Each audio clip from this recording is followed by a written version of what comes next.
અમારે સાથીદારની જરૂર છે, ઉપદેશકોની નહીં. ભારત પાકિસ્તાન મુદ્દે જયશંકરની યુરોપને સ્પષ્ટવાદ.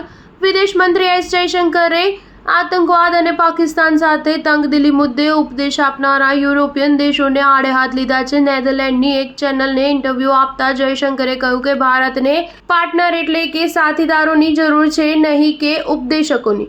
યુરોપિયન યુનિયન પહેલા વાસ્તવિકતા પર નજરે કરે, બાદમાં અમને ઉપદેશ આપે. યુરોપની તકલીફો વિશ્વની સમસ્યા છે, પરંતુ વિશ્વની તમામ સમસ્યાઓ યુરોપની નથી. યુરોપ માને છે કે જે તેનું છે તે તેનું જ છે અને અમારા પર પણ તેનો હક છે. ખરેખર યુરોપે પોતાની આ માનસિકતામાંથી બહાર આવવું જોઈએ. ભારત પાકિસ્તાન વચ્ચે તંગદિલી મુદ્દે યુરોપિયન યુનિયનના વાઇસ પ્રેસિડેન્ટ કાજા ક્લાસે તણાવ શાંતિથી ઉકેલવા અપીલ કરી હતી. જ્યારે બીજી બાજુ યુરોપિયન દેશ રશિયા યુક્રેન યુદ્ધમાં યુક્રેનને સપોર્ટ કરી મોસ્કો માટે પડકારો ઊભી કરી હતી. કીવને જરૂરી સૈન્ય અને આર્થિક સહાય આપી રહ્યું છે. યુરોપના બેવડા વલણ પર જયશંકરે આકરા પ્રહારો કર્યા હતા કે યુરોપના દેશો બીજા વિશ્વ યુદ્ધ બાદથી સ્થિરતા અને શાંતિ જાળવી રહ્યા છે, ખાસ કરીને 1991-92 બાદથી વધુ સારી સ્થિતિમાં છે.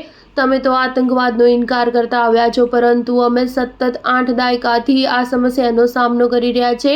તમે જે સત્ય જોઈને જાગ્યા છો તેનો અમે વર્ષોથી સામનો કરી રહ્યા છે. વિદેશ મંત્રીએ કહ્યું કે યુરોપમાં બીજા વિશ્વ યુદ્ધ 1991-92 બાદ સ્થિતિ સામાન્ય બની છે, સ્થિરતા વધી છે, જીઓપોલિટિકલ ક્ષેત્રે માહોલ સામાન્ય બન્યો છે, પણ અમારી સ્થિતિ સામાન્ય નથી. તેમણે કહ્યું કે યુરોપ આજની વાસ્તવિકતા પર નજર કરે. આ વાસ્તવિકતા સાથે અમે છેલ્લા 8 દાયકાથી જીવી રહ્યા છીએ, જેથી અમારી પાસે સુરક્ષાને મજબૂત બનાવવા સિવાય કોઈ વિકલ્પ નથી. સ્ટાર ન્યૂઝ 7 હંમેશા સચ્ચાઈની સાથે.